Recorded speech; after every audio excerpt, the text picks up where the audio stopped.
Hello and welcome to this episode of The Rest is Entertainment with me, Marina Hyde. And me, Richard Osman. Good day to thee, Marina. Oh, you're going old-fashioned. How are you? Yes, I'm not bad. How has your week been? Apart from this heat, or hasn't it been hot? I mean, I love the heat, but, it's ongoing. And we have a country without air conditioning. Yeah. Something's got to be done about that at some point. This is air-conditioned. I'm sitting in an air-conditioned place right now. Let's never leave.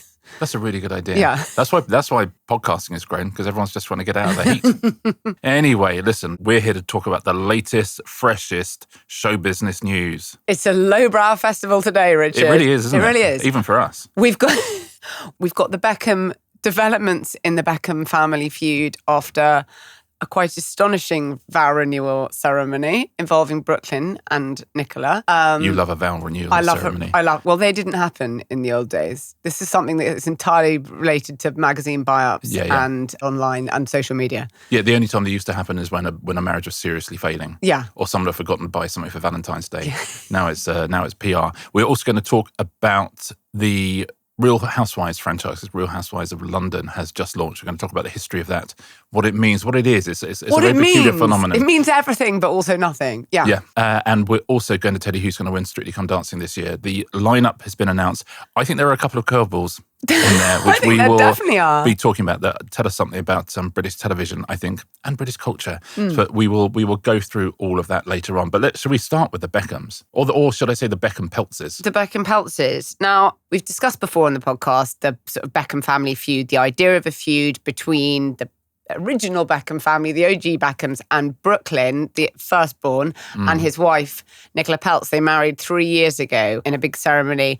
And ever since then, there have always been rumours of this feud. Now, if they were plausibly deniable when they didn't turn up, Brooklyn and Nicola didn't turn up to any of David's sort of several 50th birthday celebrations.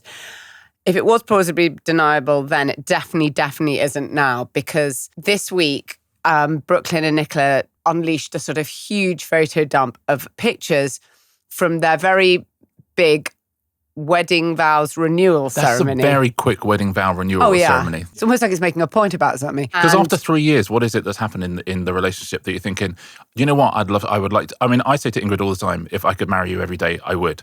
But I'm not going to then do it. if you never do anything else. If you know what I mean. However, you are quite a busy person, and I sense that these two have got less to do. A little bit less to do than you. Well, little bit. Now photographs don't take a long time to develop. Yeah, Brooklyn's, I don't think he's a photographer anymore, Richard. I think that's about four careers ago. Both I and Brooklyn would beg to differ. So anyway, the ceremony, the renewal ceremony, after 3 years, presided over by her aging kind of MAGA activist investor father, billionaire Nelson Peltz. So he was the sort of He was the officiant. officiator. He was the celebrant. Wow. She wore... That is, by the way, wow. If you're David Beckham, I mean, that's really making a point, isn't it? Nicola wore her mother's old wedding dress from the time she married Nelson. First time or fifth time? I don't know. How many times did they renew? I don't know. Well, they've got so many children. They've got something like 8 kids. So I don't think they really had time for all that. But who knows? Maybe they did. The ways of Palm Beach are not our ways. But there were no Beckhams present at all. And apart from Brooklyn, he turned up. Apart from Brooklyn. That'd be a hell of a snub from the Peltzes to the Beckhams if they'd done it without him. Obviously, everyone has sort of said, oh my gosh, this is enormous. Because the reason we're talking about this at all, I suppose, is because what is brand Beckham? Okay, if you have to talk about what is their actual brand, because we hear about brand, and in fact, it's only because of them that we really talk about celebrities as brands. They were the first to do it. It's impossible to overstate how significant they were in like British celebrity culture or how much they certainly caught a different wave of global celebrity culture. 25 years ago, no one talked about brands and narratives and all that sort of stuff. I ended up writing about this on last week. But certainly there were brands and narratives, but not in terms of families. Publicists, maybe. Yeah, exactly. Not normal people writing in newspaper comment sections talk about, this is the narrative, they're controlling the narrative, the brand. Yes. It's become completely democratized. Perhaps the royal family. Maybe would have been the one that you might have started thinking this is a carefully controlled brand. Well, again, some common plot lines here with that particular one. Yeah. Anyway, what their brand is, I think, whatever adversity is thrown at them, be it, I don't know, kicking Simeone or, not having to leave the Spice Girls or whatever it is, they get through it and it becomes folded into the story and it's a learning experience because this is a family that sticks together. Their brand is honestly their family, and it has been. And you look at how the children are always being used to sell their different products. But the notion of the family unit is indivisible from their business interest. I mean, indivisible, more than anyone I can really think of, with the exception of the royal family. Yeah, or the Corleones. Yeah, or the Corleones, or people who work in organised crime. Yeah. The family is indivisible from their business interest. By the way, we're not suggesting that the Beckhams work in organised crime or the royal family. No. Listen, we're not absolutely ruling it out, but we're not suggesting that they are. So all the products and the teams and the makeup and the image rights, all is really funneled through that central idea of this family that sticks together and plays together and does everything together.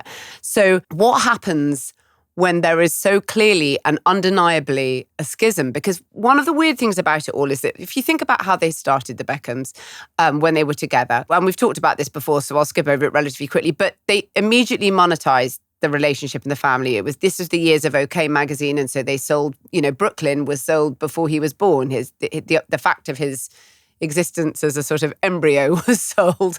And from then on, the first baby pictures were sold. And then that was all that era. And then Simon Fuller takes over, and it's the era of big image rights and Instagram, which they lean into. Yeah. And so as the children have got older and they've got their own Instagram handles, you're always tagging the others in the interest of selling things. And it's quite hard to know where the family stops and the selling begins sometimes. But there's an incredibly sort of tyrannical, I would say, presenteeism about that kind of world. And you notice it all the time now. We've talked again about celebrity journalism and how people just say, oh, that's interesting. So-and-so didn't like that post. So you really have to show up and you have to like it. You have to tag it. You have to thank each other. You have to at each other in everything.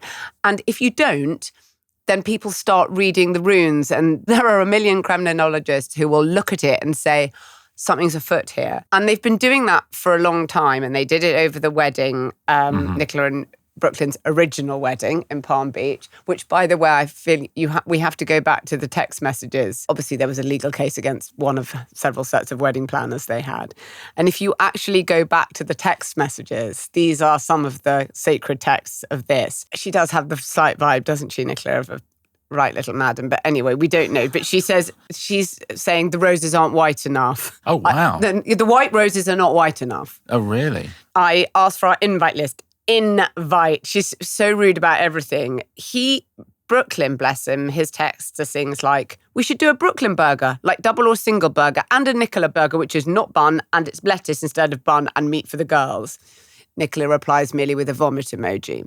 Oh, that's fine. But that's like anyone's, by the way. That's always like this. You feel for him, because that's any wedding. Like and the mum trying to hide the cost of the makeup. Yeah. In this case, it's $100,000. But everyone's got this stuff. I've never had a family wedding ever where someone hasn't suggested, let's do a groom burger and a bride burger. That's always, that's the thing. And then the bride goes, no, we're going to do finger foods. Yeah, it's going to be canapes. I've said it. But the wedding planner did countersue, obviously, because it's America. And I think that's just literally the law. I think it's the law to literally bring in the law out. If you don't sue, someone sues you for not suing it. Like a lawyer will sue you for not suing somebody just for loss of earnings. So the wedding planners countersued, and they said that the one thing that Nicola and their mother had specifically said was that Victoria Beckham could not be informed about any mistakes in the wedding planning, especially to do with the guest list. So there was obviously tension, and they obviously found them difficult, right? Because one of the funny things about this feud, I mean, not funny, I think it's tragic. Any sort of family estrangement is just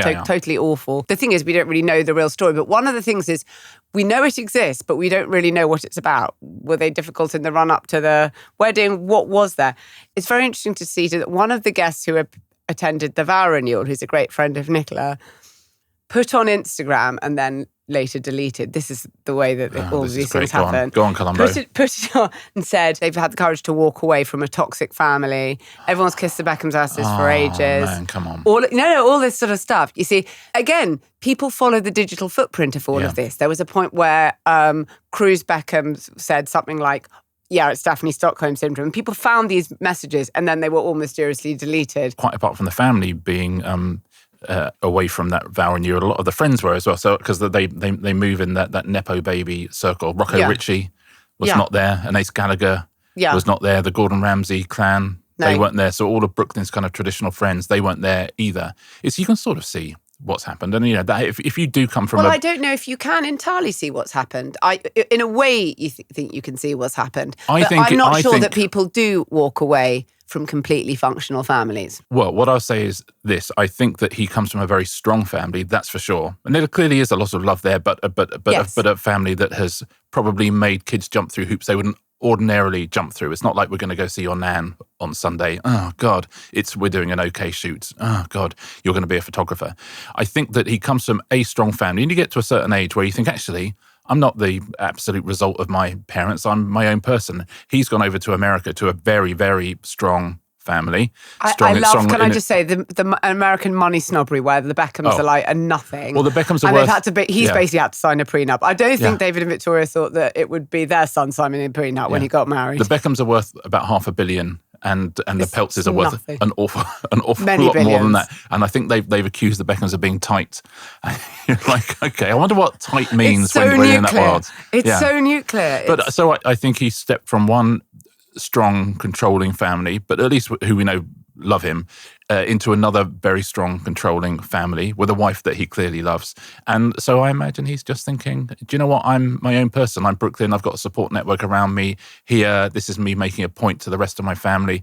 And, the brothers and the sisters and the grandparents, that's what's going to bring it around. You're a bet against parents, don't you? But you can see with... Oh, no, they've unfollowed him, the brothers. The brothers have, but Harper seems to be one of the real hopes for the future, that Harper and Brooklyn's relationship is still strong. One of his few... you see what's happening, don't you? I've Columboed this as well. All his tweets pretty much are about Nicola, about his hot sauce brand, Cloud23, or about his in-laws. But he did do a happy birthday to his grandfather, Ted. So there are doors open, Marina. That's all I'll say. But don't you see how we're talking about it? In the old days, people always used to say the Beckhams were actually our new sort of royal family, and that they were a reaction against all that kind of nepo privilege. They were, it was like a meritocratic thing. They were the stars we've chosen rather than the ones that were imposed upon us. Yeah. But now we're just talking about them like they're the royal family with these, a cousin could provide a rapprochement. I mean, it's become... It's like Jane Austen. Yeah. But one thing I think is interesting is that obviously part of the permanent rolling myth-making was David's documentary, which was hugely successful for Netflix, self-commissioned by David. Yeah. Well, this is why we're talking about it this week, funnily enough, what you're about to talk about, which I think is going to be very, very interesting. Yes, because as a result of the success of that, they thought, well, we'll do one for Victoria. Victoria's self-commissioned documentary, executive producer David Beckham. Well, he's proved himself. Yeah, he's proved himself. Yeah, he's had a hit. He's produced Beckham. Yeah. That documentary is supposed to be coming to Netflix in the autumn. Now, his documentary did contain reference to adversity. So, but you're going back a long way. It's like 2 decades past that some little liars accused you of an affair. Which reminds me, Rebecca Lewis is currently on SAS Are You Tough Enough? And she was complaining and said, "What? They just keep asking about David Beckham." And you think, what do you want them to ask you about? What is it you think that about your past and why you're booked that you think the SAS might be interested in chatting to you about? She's like, listen, anyway, that's... it's a sidebar, but I like it. By the by. I haven't watched this series yet, actually. But so his adversity was like 2 decades ago. And they actually, even when they were doing the headlines about it, doctored the headlines for the, one of those sort of montage shots of, oh dear. But we know they're still together. We know they love each other. And so that's a very self-contained form of adversity. And it's obviously in the past. How can she have a documentary coming out when, as I say, the family is indivisible from their business interests, and they have someone who's completely torpedoed this idea of a family idyll? And how can it not just be 4 hours of her talking to camera about what's happened? Well, there's 3 things that can happen. Either they can postpone the documentary, and we've been talking to people at Netflix all week, and no one will say. No one is saying anything. But so that's one thing. Can I just say that they did with, even though it was only for a little bit of time, remember they did that with Meghan. Yeah. Because with her As Ever documentary, she was worried that, it would pull focus from the wildfires. They can either put it, or she can use it as a documentary where she builds bridges, which is a weird way to build bridges with your family, is to do it via a Netflix documentary, but that's okay. Or she can go out all guns blazing and make it, this is my side of the story. And when that happens, of course, if you're Brooklyn Beckham and Nicola Peltz and Nelson Peltz, you just fund your own documentary, and then we'll have just hire Oprah. Dueling documentaries. I think that there may well be dueling documentaries if that happens, but it's really interesting that normally it will look completely Soviet if they don't spend a huge amount of time on it. But also, honestly, so much of everything is predicated on the idea of this, the ties that bind of this family unit, that it's very, very difficult to see how it doesn't. What do you? I mean, if it's me, it's easy. It's the perfect PR, which is you. Don't forget, you're the exec producer of this show, so you tackle it absolutely head on. You say mistakes have been made. We miss Brooklyn. We understand, this, that, or the other. You don't make any sort of accusations. You talk about how sad you are, how unfortunate the whole thing is, how you all miss him, how, you understand how these things happen within families, and you put that out without ever really addressing what the root cause of it might be. I don't think you can go into why it happened, but I think you can just say, look, all families have issues, and, we've got our own, that's what makes us human. But Brooklyn, we love you.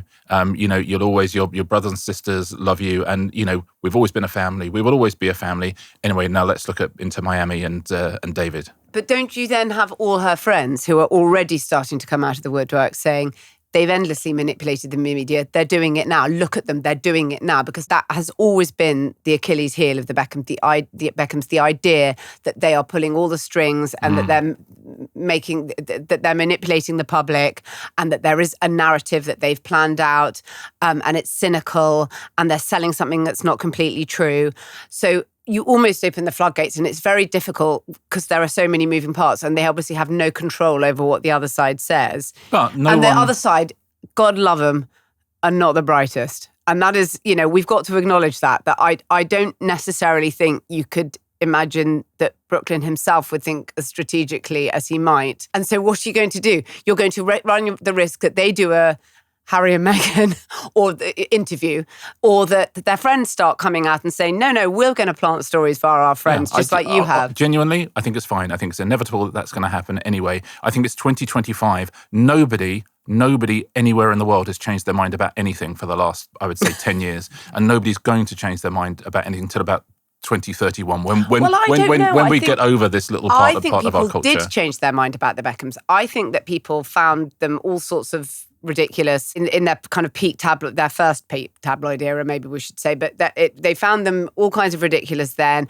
and they found them kind of boring and overexposed or whatever it was, but they actually came to think of them as people who had done really well for themselves, who'd settled in the country, who'd gone to America, who'd done well, who did the right thing, who queued to see the Queen, who, when she was lying in state, who finally, after years of raging behind the scenes, had been given the knighthood.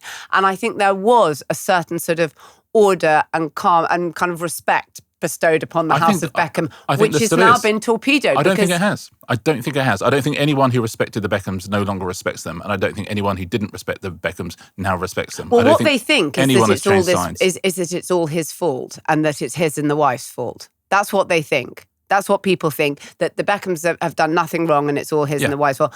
And yet, do people become estranged from highly functional families? I am not sure. No. The thing I would really, really like to see, if I could have a time machine, a couple of things I'd like to do. I'd like to go back to like Dickensian times or Victorian times and go around places I already know and see what they look like then. I'd like to do that. But the other thing I'd like to do is go forward 300 years and see whatever version of Wolf Hall has been written about the Beckhams. I'd like that to be our kind of Tudors. I'd like that to be the great tale of our times. They're the Tudors of British celebrity. They are, because they're like the sort of the dynasty that wipes everything away. Yeah, I mean, it's in a world of increasingly fast attention spans, they're really serving up some content. I'll give them that. Yes. I mean, they needed something. But what they'd only served up for so long, they lived in an era without control at the start. Yeah. And actually, gradually, the story of the creation of this brand has been to control everything. And they managed to control their own image, and they managed not to be exploited by other people. They managed to own football teams rather than just be a gun for hire in football. All of it has been about building this kind of legacy. I mean, it's like Succession with tattoos in some ways. Careful what you wish for. Yeah, careful what you wish for. But they have become a form of royal family, and the schisms and things, I think, reflect that. Sorry, that was just that's trying to make it highbrow at the end. No, but listen, it's perfect. No one would ever accuse us of not having our cake and eating it. Oh yeah. We got to do a nice sort of 25 minutes talking about the Beckhams, and then make it sound like at the end that we're sort of Roland Barthes or something. I wish. That's perfect. Oh, you wish you were Roland Barthes. No, I don't. I'm so sorry. So keep your eyes out for what happens with that documentary. That's going to be a tale for our times. Yes. Is it coming in the autumn or perhaps not?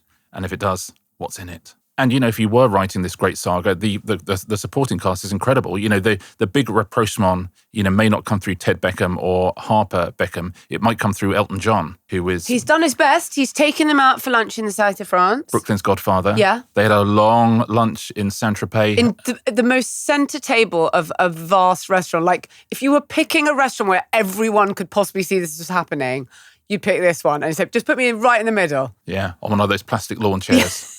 That'll on do a raised platform. Yeah, I'll help myself to the buffet. But he is still very close friends with Victoria and David, and he's still very close friends with Brooklyn. And if anyone can fix anything, surely it's Elton. But the people who have really been helping out Nicola and Brooklyn with advice, which makes me think all this is going to go away because I think they have sage advisors. Harry and Meghan have been advising them. Meghan and Nicola have had a number of heart-to-hearts. Harry has backed Brooklyn unconditionally, if we're to believe reports. So, I mean, it is a hell of a supporting cast. I don't know if I believe that. Do you know all we need now to make this the perfect story for us? Christian Horner turns up. That would be the dream. The streams to cross. Yeah. There's something about a child not speaking to you that is obvious. I mean, I can't even imagine the thought of it. It's terrible. It's not a naturally spinnable story. When Gwyneth Paltrow got divorced, she made it sound like she was doing it in a more like romantically aspirational way than you even got married. Yeah. I'm consciously uncoupling. What are you doing? Oh, you're getting married, are you? Married. Oh my God. Okay. Bore off. Okay. So, you obviously don't love your husband. I love him so much. I'm divorcing him. But I don't think you can finesse a child just saying, screw you. Yeah, it's tricky. Listen, if anyone can, it's them. Shall we go to a break? And afterwards, we'll raise the tone with Real Housewives of London and a bit of Strictly as well. Yes, let's do that.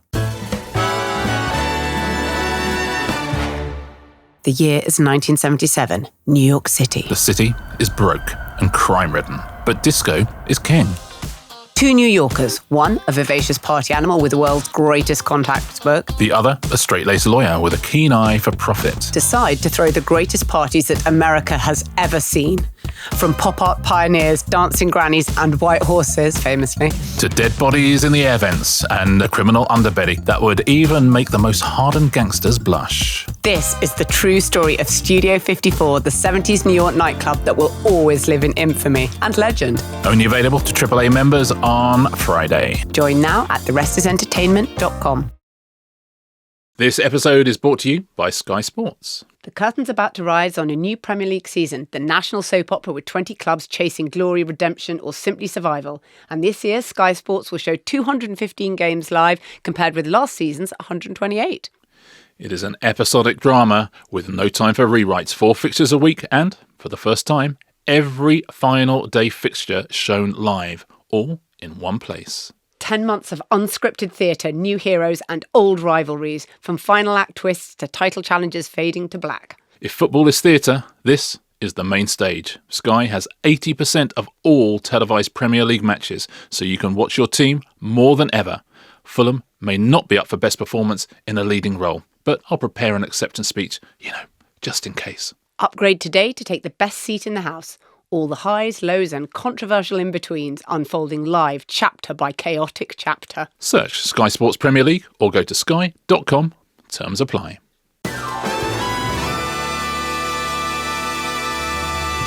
Welcome back, everybody. Now, last night, the first episode of Real Housewives of London dropped. You've seen it. I have seen it. I have to admit, I have not seen it. But it is an unbelievable franchise. I mean, the money it has made and the history of the thing. And I just thought I would like to hear what Marina thinks about Real Housewives. Well, it's sort of everything and nothing, like I said at the start. When they started this format, it started by Bravo, and there were 2 big shows out at the time, Desperate Housewives, which you might remember had Terry Hatcher and Eva Longoria and various other people. Which is a drama. Sort of comedy drama. It was kind of camp and whatever. And then there was The OC, which was a kind of teen drama epic for a couple of series. So the first one that came out was called The Real Housewives of Orange County. They thought if we put these two things together, you're going to basically get the vibe. It was come up with by a guy who's made so much money, and this is what happens sometimes in TV. There's a guy called Scott Dunlop, and he was just at a dinner party. He lives in a gated community in Orange County, and he was there and just and everyone was sort of talking about getting their kids into college, and everyone was talking about how difficult it was when you had a maid who stole from you. And he was just like, this is sort of extraordinary, but I think people would love the soap opera of this. So he shot his own sizzle reel. He called it Behind the Gates. It was a gated community. Yeah. Actually, one of the people in it became one of the Real Housewives as well. So he shot this thing, but it wasn't, female dominated. It was just kind of, this is what the kind of California middle class do. Bravo took it in, looked at the success, particularly of Desperate Housewives, and just said, let's just do the women. There's, and by the way, almost all housewives are not housewives. That's one of the great things about We're going to really come to that because, my God, this format has evolved. And so Scott Dunlop will say, look, Bravo were the ones, they were kind of the geniuses that turned what I had bought them into this Desperate Housewives type of thing. And so whatever happens with any of the many spin-offs of this show, and you can talk us through exactly what Real Housewives entails, whenever it is shown anywhere, Scott Dunlop is sitting, I presume, behind even bigger gates. Gold gates. Literally gold and diamond gates. Exactly. If you haven't watched Real Housewives, briefly, it follows the lives of groups of women, friendship groups, both real and confected, in cities across the US and around the world. And there are about 40 iterations currently of Real Housewives. There are 11 in the US and there's 30 around the world, of which London is the newest one. And because we've had Cheshire here for ages, haven't we? Real Housewives of Cheshire. London, but London is the newest in this franchise. There in Alderley Edge, where lots of the footballers live. Yeah, London essentially gave us an excuse to talk about Real Housewives. Yeah. And there are super fans, who will watch 6 or 7 of the ongoing series concurrently, which ends up being about 20 hours of programming a week. It is a sort of defining characteristic for a lot of people. And we've seen everything. Lots of wine tosses, cancer storylines, cancer scams. Divorces. Everyone gets a tagline. There are now academic texts on this thing. And then at the end, there's a reunion show where they've seen how they've been portrayed. So right at the beginning of every series, they're almost sort of lined up like it's kind of Sky Sports football. And, there's almost like a squad picture with the biggest characters in the middle. They all have their little tagline. Lisa Vanderpump was my favourite. She's got she's got like a dog rescue centre. She said, I love dogs, not so keen on bitches. It is amazing anyhow. But so the vibe of it has definitely evolved, and we'll come to that. But remember, reality TV, when this started, it's like right back in 2006 or whatever it is. It's unscripted drama. And what they do with that is they create recognisable narrative beats. So it's all working up to, in the episode 1 of the London one, as an example, it's all working up to a big party on International Women's Day. Soiree, as they call it. Yeah, you can imagine how it turns out. Everyone knows that the cameras are on them nowadays. As in, the whole of society knows that no one can be unself-conscious anymore on film. Yeah, viewers know. I'll tell you the people who don't know, and that's people of our generation who still go, but it's all fake. You go, no, but nobody who's watching this is thinking that we're watching it like an Attenborough documentary. But there are moments of authenticity, and they always really pop, and people are like, oh, wow, that was incredible. She couldn't hide that. So it's sort of a soap opera mixed with reality. And as I say, they've had every possible storyline within them. And when they started doing it on Bravo, you know how people say that sport is war by other means? This was sort of sport by other means. This was aimed at women and gay men. It really reminds me of sport. Yeah. It's something you can become obsessed with that, doesn't in any meaningful sense matter. Goodies, baddies, turnarounds, all sorts, Drama, all of it. Lots of feminists absolutely hate it. And Gloria Steinem was like, this is disgusting. They pit women against women. It's so retro. And then she turned up in Real Housewives of Hudson Valley. That was really weird. That was a real volte-face, wasn't it? Well, but other fans, by the way, real fans, Rihanna, Michelle Obama, Tilda Swinton. I mean, it's the big three. Many comedy writers I know, because of course, these moments of heightened reality or fake reality. Anyway, the London one, there's however many women they're following, sort of 6 women. Just as précis if you haven't watched it, which you won't have. You're watching people shouting at their housekeepers, is my makeup too much? They tell you who they are, or they know that they have to tell you who they are because you've only got a little bit of screen time. So you have to say, I'm like Marmite, people are going to love me or hate me, or I'm never fake, I'm never non-authentic. I always say it how it is. They tell you they don't even work. And you're thinking, but you are working because someone's come to your house. You're on, Real Housewives. You really want a product line. You want to be an influencer. You are working. They are all on the make. This is the hidden reality behind the whole thing. So in the same way with WWF, you go in, you can be a heel, a good guy, whatever it is. But the more an audience likes you, the more likely you are to be in the next season of WWF, and the more likely you sort of move up that route. And the subtext to every single franchise of Real Housewives is they all want to be on the next series of Real Housewives. So they have to be the most housewifey. They have to be, because there is relegation and promotion in these things. Yeah. You will get people who will sort of come in tangentially, and you're kind of going, oh, you're going to be a housewife next series, season. Which means who the hell are you? Which means we're losing somebody from this group. They get paid about, different people get paid different things, but about $500,000 for a series. They get half of it up front, and they get half of it after every single series has a reunion show at the end where they all sit and chat and talk over the highlights of the series. Because then they've seen the edit. Yes, exactly. And that's when they get the other half of their money.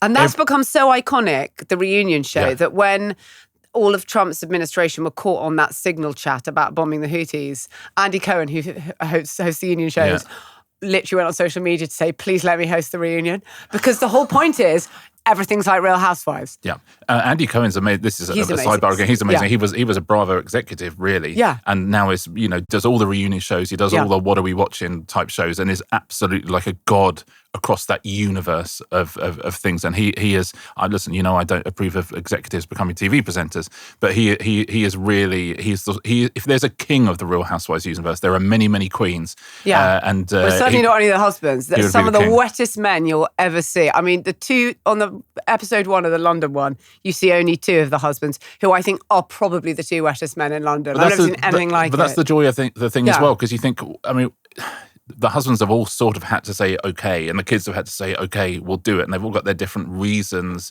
for doing it. And again, that's stuff that you can sit at home and you can discuss as to behind the fact that a lot of it is faked, and you can see it's faked, is reality. And that's how people are watching. People are watching the reality behind the fake reality. I agree. It's really hard to explain it, but they are these kind of fictional archetypes to some extent. Yeah. And some people think they're like Edith Wharton characters. One of them said once, I think it's like Andy Warhol's Factory. The idea of these players that come in and out. It's very interesting because I think probably it is, I can't think of anywhere else. It is the leading manner in which middle-aged female friendship or frenemyship or social hierarchies are interrogated by our culture. If you think of something that dominant, that there's, as I say, 40 iterations of it happening right now, this is how we understand middle-aged female friendship in lots of ways. And when you watch the London one and you'd be like, oh my God, then that's the most depressing thing in the world. But actually, as you say, you have to strip away the fake reality, and then you'll see behind it that there are people who are looking for love. There are people who clearly are much more strivey. They're not as rich as the other ones. Yeah. And, the thing about working, because of course the whole point was they don't work, but they are working because they work on the show, and it's a huge amount of filming and all of that sort of stuff. And some of them have tried to unionize. Some of them have talked about labour practices. It's become so interesting. But the whole point of it is that there was like Bethany Frankel in the New York one. Mm-hmm. She was a real sort of striver, and she would sort of hiss at other ones, I actually work for a living. And it's become this thing where they're all trying to do something. They've all got some edge, because whilst it might have been fun to talk about women in a gated community who supposedly do nothing at the start, it has evolved with the times and with the economy and with all sorts of things that have happened in our world. And so now everybody is trying to make it. There's one that's a really interesting one, Teresa Giudici, who was on I think she was on the Jersey one. And she was really rich at the start, and she would buy, loads of furniture, all this sort of stuff. And then actually, several seasons later, she also served good drama, which is why she's still on.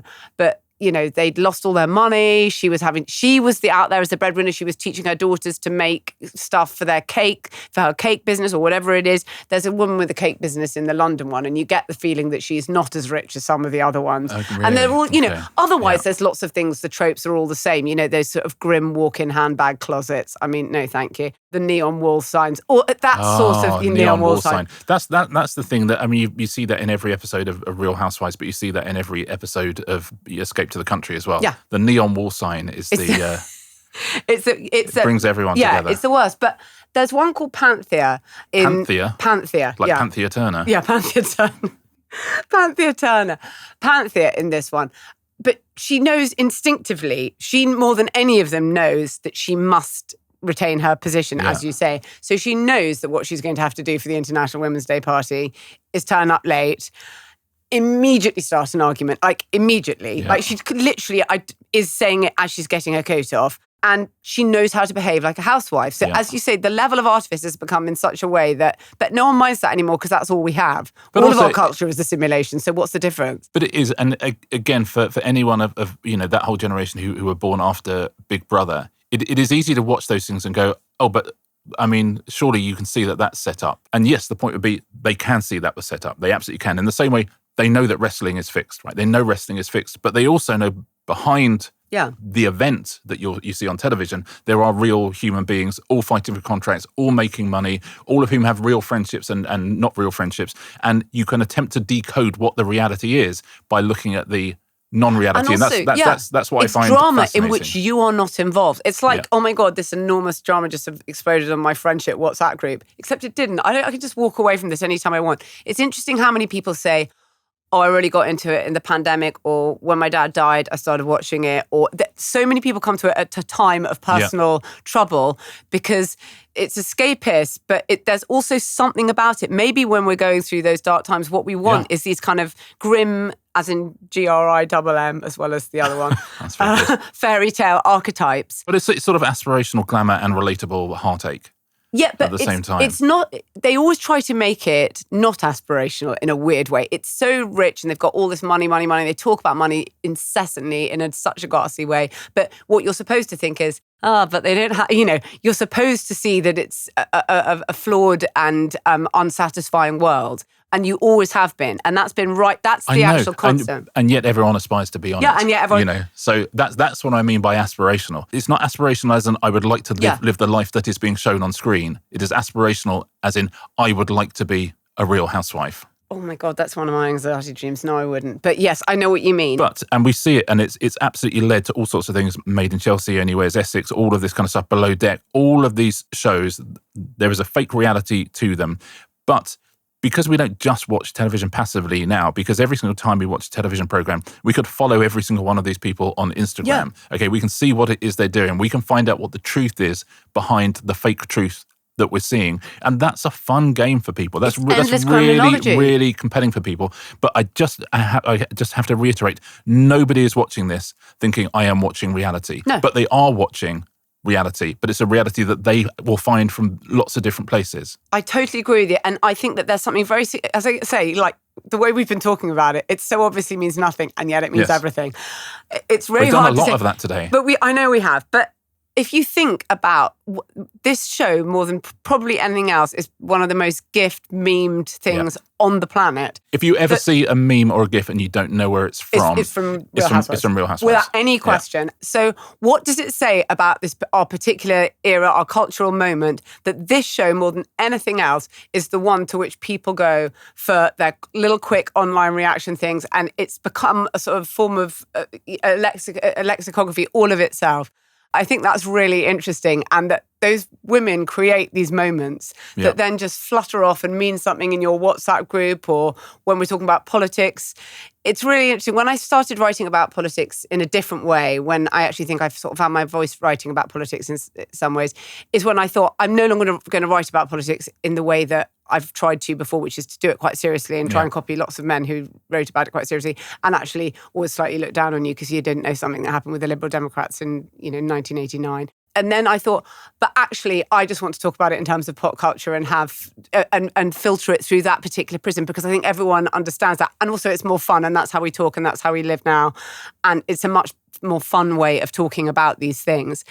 And I think cut through much more with people than anything I've been doing before, purely because of that. And I think about these things all the time. I mean, the idea that the first thought of so many people when that Yemen signal chat was released was, oh my God, it's the Real Housewives, says something about the cultural impact of a show that, as I say, is everything and nothing. Yeah, and I think, what reality is going to become increasingly important in the years to come because of AI and all that kind of stuff and authenticity. And I think we always look at it the wrong way. And I think the success of Real Housewives is exactly the same as the success of wrestling, is we are absolutely in on it. We understand that we're not being shown reality. We understand that we are measuring people against reality. And that, I think this generation, I do think when we panic a lot about AI and kind of deep fakes and all this kind of stuff, and we should, but there is also a number of generations now who are much wiser than us when it comes to parsing what happens in culture and understanding what they're being told to believe, what they're being told wink, wink to believe, and what is actually happening. And so I think, weirdly, things like the Real Housewives have given whole generations a toolkit to survive in the post-truth era. Bloody hell, we're really... Bloody hell, I mean, really? Okay. I mean, literally all we talked about are the Beckhams and Real Housewives. You'd think we're seeing this Arrestus philosophy. Yeah. I wish I could say we got something highbrow to finish on, but we're going to talk about who's going to win. We haven't. Who's going to win Strictly. Oh, tell me who's going to win Strictly, Richard. So everyone has been announced now. I'm just going to go through people who I think we might have an opinion on, who listeners might have an opinion on as well. The first of whom I have to mention, because he is a hero of both of ours and a hero of children and adults throughout the land, is Nitro from Gladiators. Harry Akins-Ariti is taken to the ballroom. I'm so happy he's doing it. Obviously, it won't be as important in his life as bearing me on his shoulder into the Royal Albert Hall. However, that was his absolute highlight. Oh my God, he's the nicest person. He's absolutely terrific, and he had an injury, so I'm really glad he hasn't got an injury. Yeah, and he can do it now. Because I think they were planning to have him on last year. So do I. Yeah, and he was injured because he did the special, the Christmas special. Yeah. I know that, but yeah, he's coming on. People will. I don't know if he can dance, but people will absolutely love him. I literally love him. He's wonderful. He's wonderful. It's just that thing of whether people still, like whenever we have gladiators on House of Games, people always, they should be in gladiator thing. You should call them Fire or Nitro. And I've always said, you know what, I'll mention that they're gladiators every now and again. But it's seeing him as himself. It's like seeing Matt Morse, who's legend on Would I Lie to You and stuff like that. It's fun to see these people when they've got a personality, and he really has got a personality. So he, I think, is going to be great. I'm going to tell you who's going to win when I get to the end of all of this. As I say, I'm not going to go through everyone. Danny Dyer Jr. is on. D-A-N-I. D-A-N-I. But it means, of course, that we'll be seeing Danny Dyer Sr. in the audience, and that's almost as important sometimes in Strictly. He'll have a lot of views about having to sit there for 7 hours every Saturday. I mean, this is the thing they never tell you. Yeah. That's not the most fun show. He won't keep it under his hat, I don't think. There is no way he's sticking around for the whole thing. They're going. I would say now to the Strictly directors, get your cutaways in early while you can. Because he will be in the car home by the time Chris Robshaw is on. Chris Robshaw, the England rugby captain, former England rugby captain. Karen Carney, the former lioness, now the pundit, she's on. I think people are going to like Karen Carney. It's always good to have a lioness on the show. And it's fascinating thinking about how Strictly bookers kind of work their way through things. You need your kind of tempo. So someone like Nitro is great because he's gladiators, everyone knows that. Danny Dyer, everybody from a certain demographic understands that. Anyone who likes the kind of the more successful reality shows knows Danny Dyer. Then you do have people like Karen Carney and Chris Robshaw for sports fans. Stefan Dennis is on for those of our generation. Paul Robinson from Neighbours. Don't It Make You Feel Good? Yeah. If you can, essentially, if you know how the hook to Don't It Make You Feel Good goes in your head, if you're in your car now or on your dog walk and you are singing that, then you are going to be voting for Stefan Dennis. Some interesting ones. Eddie Goldstein, who is the model with Down syndrome, has been on the cover of British Vogue. Lavoie, the drag queen, is coming on. I'll tell you an interesting one who's coming on is Thomas Skinner. This is where I think... This has been a lightning rod for controversy, Yes, Richard. It has been. I mean, that's really why we're talking about it, because I wanted to talk about it. I think it's interesting. So Thomas Skinner is that guy, the sort of Cockney white boy who says bosh all the time, who was first on The Apprentice. Right. And now his social media is full of things about, knife crime and all sorts of things. So he has... grind set stuff. He's always up in the morning doing, I'm up there ready. They're just sort of making content, really, aren't they? Exactly that. So it's an interesting one, that, because, as you say, kind of the Strictly diehards are up in arms that this person is on. But Strictly has always been it's always prided itself on being diverse and inclusive. And it's done such genuinely, some of the best moments of TV in the last 5 years have been, extraordinary things they've done with Rosé, Ailing Ellis and, Chris McCausland and stuff like that. But it seems that the inclusivity has stopped for certain people when it comes to booking someone like Thomas Skinner, which is, and I make no comment on that other than to say it's interesting. Okay. I'll make a comment on it. Great. I knew you would. This booking, I mean, you'd think they'd want a quiet life after the couple of years they've had with all the drama. This is not going to give them that. No, this is not going to give them that. It's like they've imported the culture war into Strictly. Yeah. I have to say, when I see people describing this guy as far right, I don't know, he's slightly passed me by. I don't know a lot of stuff about him. But, and like a fascist, I do wish people would use these words correctly. But anyhow, I saw he went to a barbecue with JD Vance. I mean, JD Vance, like it or not, and I don't love it, is the Vice President of the United States. That's a hell of a guest list. First of all, our research, when we did that More in Common polling, and it found that Strictly was the show, the big primetime show of, that skewed, the audience skewed most right wing. Yeah. That's correct. Okay, so I do think that we are seeing across the board, and this is in terms of like people who are hired to be pundits on news channels, all sorts of things, there is a correction against the sort of quite prescribed certainties of the past decade. And you can see that people are thinking there's been some sort of vibe shift. We don't have to have, we're not going to do everything in the exact same way as we do all, where everyone's just like a sort of liberally approved person to go on TV shows spouting a form of orthodoxy that actually everyone really agrees with.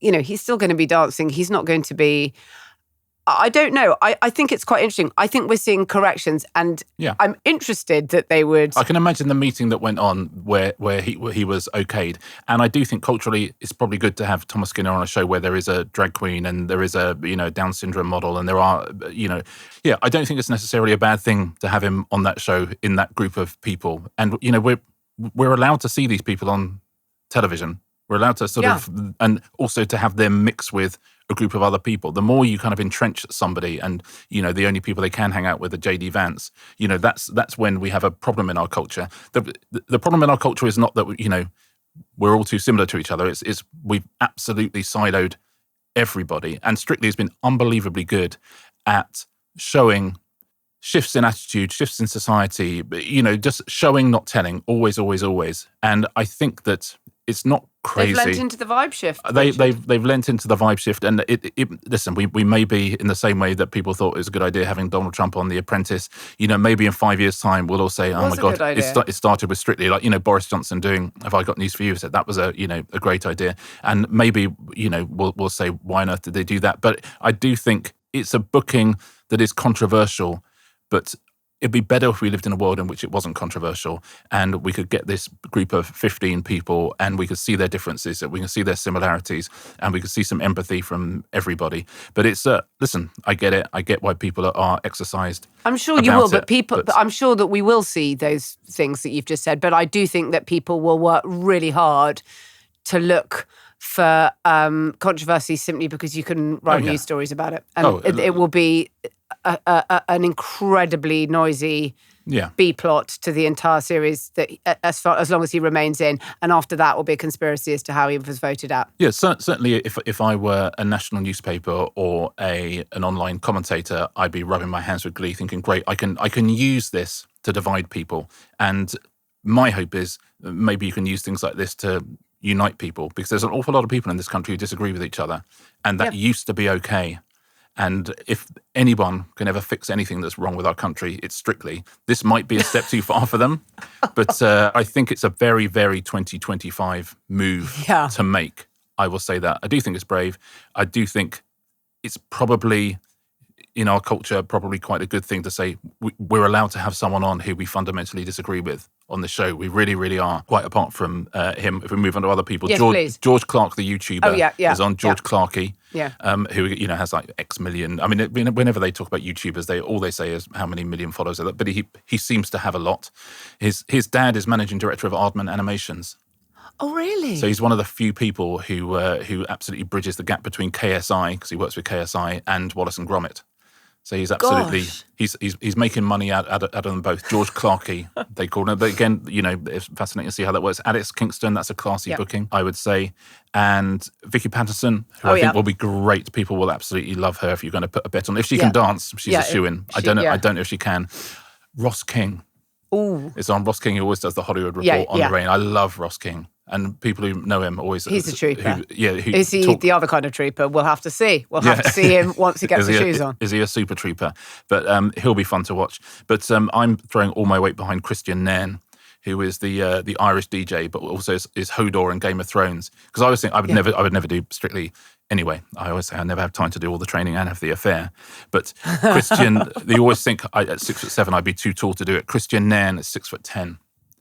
That's the tallest ever Strictly contestant, 6'10", Christian Nairn. So I'm going to be cheering him on behalf of all the tall guys everywhere. Face turned up to him. All the tall guys unable to dance everywhere. Christian, I'm behind you.